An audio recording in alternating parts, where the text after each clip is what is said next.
karena sekolah. Nah Sekarang sudah di rumah karena kan karena kemarin itu saya ada keperluan ke rumah mama saya ke Bandung. Saya nggak mau anak-anak bolos, nggak mau anak saya bolos sekolah. Jadi saya berikan minta kerjasama ke papanya agar anak saya yang cowok ikut papanya dulu karena nggak mau bolos sekolah gitu. Jadi saya bisa ke Bandung nggak diajak. Tadi kan anak-anak. Kalau saya lebih ke bilangnya bahwa sekarang ini ibu dan bapaknya sudah tidak satu rumah.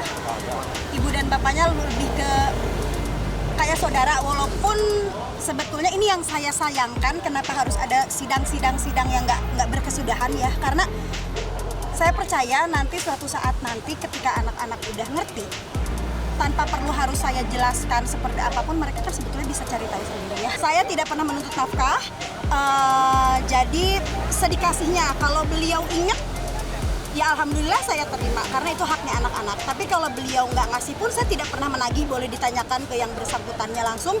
Bahkan saya punya semua bukti chat sama bukti transfernya, kebutuhan anak-anak berapa tiap bulannya. Kalau dibilang nafkah itu kan seharusnya ada nominal pasti ya.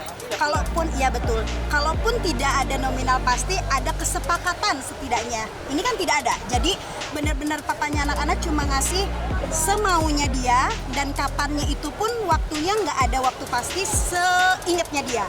Jadi saya cuma bilang ya nggak apa-apa sih, saya masih bersyukur aja. Yang penting anak-anak ada di tangan saya. Ada dapat hanya untuk biaya sekolah, untuk anak-anak yang kedua saya full yang sekolahin. Tapi luka masih membekas nggak sih Kak? Nggak ada luka, sudah tidak ada luka. Karena memang buat apa perlu harus saya luka?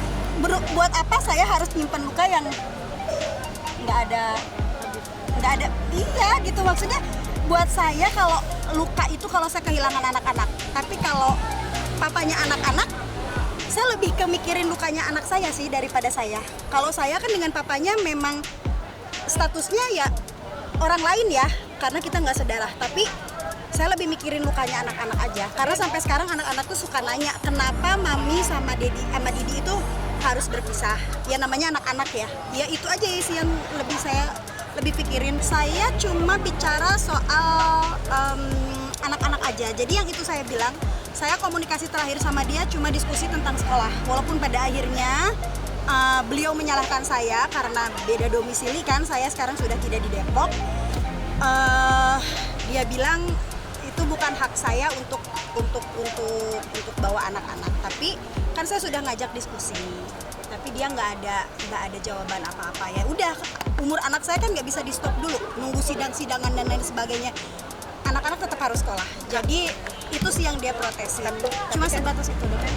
Cuma kemarin sempat mikir kayak gini, antara ragu-ragu.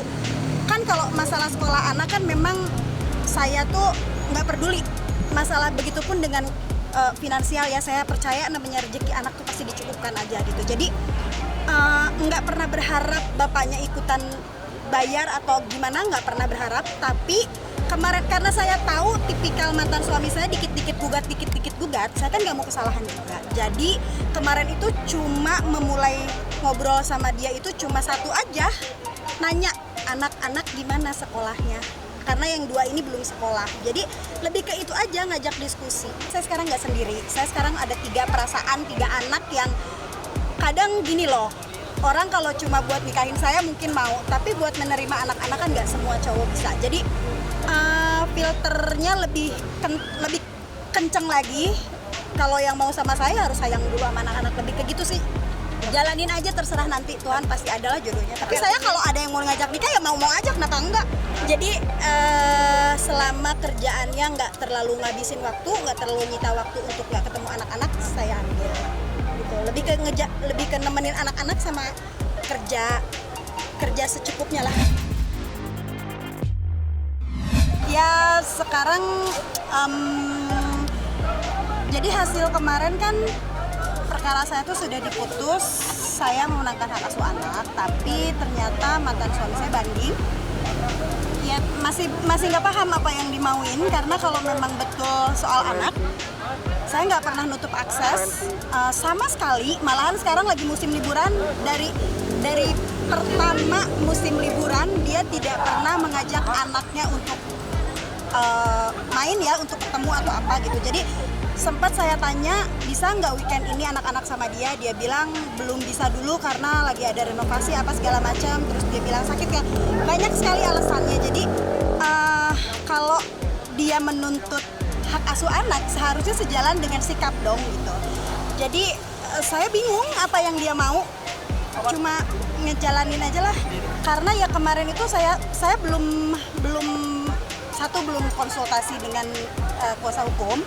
Karena kan mungkin Mbak Mas tahu sendiri ya, sebelum ada gugatan dari mantan suami, saya ada pelaporan nama baik apa-apa. Jadi saya lebih ngejaga, takutnya saya salah-salah ngomong, dicari kesalahannya, jadi bumerang buat saya sendiri. Jadi lebih baik, kalau sekarang kan udah jelas nih, udah ada gugatan dari beliau apa, putusannya seperti apa. Jadi ada yang bisa saya ceritakan. Kalau kemarin itu saya sendiri nggak ngerti gitu. Sampai sekarang pun saya masih nggak ngerti kemauannya dia apa gitu. Cuma ya lebih ke ikutin aja maunya. Iya, dia banding. Jelas saya akan menjawab, harus dijawab dong. Kalau dia mengajukan banding, berarti saya harus mengajukan kontra banding gitu. Karena bagaimanapun juga yang namanya saya nggak peduli ya Mbak kalau misalnya yang dituntut itu hal lain, tapi kalau anak-anak sampai kapanpun akan saya perjuangkan karena memang hak saya, karena sudah tidak bisa sama-sama. Saya bilang begitu karena saya lebih jadi sama papanya itu lebih kayak jadi saudara. Cuma itu yang disayangin karena ada sidang-sidangan ini kan di luar dari, maksud saya tuh gini loh, di luar dari adanya konflik ibu bapaknya, anak-anak itu tetap punya hak. Jadi kalau bisa di depan anak-anak itu harusnya pura-pura aja kayak baik-baik aja gitu, tapi beliau itu nggak bisa kayaknya. Maunya saya begitu loh, maksudnya gini, saya udah pernah bicara berkali-kali, bahkan dari sebelum saya tahu ya bahwa beliau mau menikah. Jadi waktu itu masih akur nih ceritanya, saya udah pernah bilang bahwa anak-anak ikut saya Senin sampai Jumat. Jumatnya boleh dijemput sama papanya di sekolah atau Sabtu Minggu doang. Kalau papanya nggak bisa jemput, saya yang anterin pun nggak masalah. Dan beliau pada saat itu menyetujui. Terus sekarang tiba-tiba jadi beliau pengen hak asuh penuh. Saya nggak ngerti, saya kayak nggak kenal aja gitu.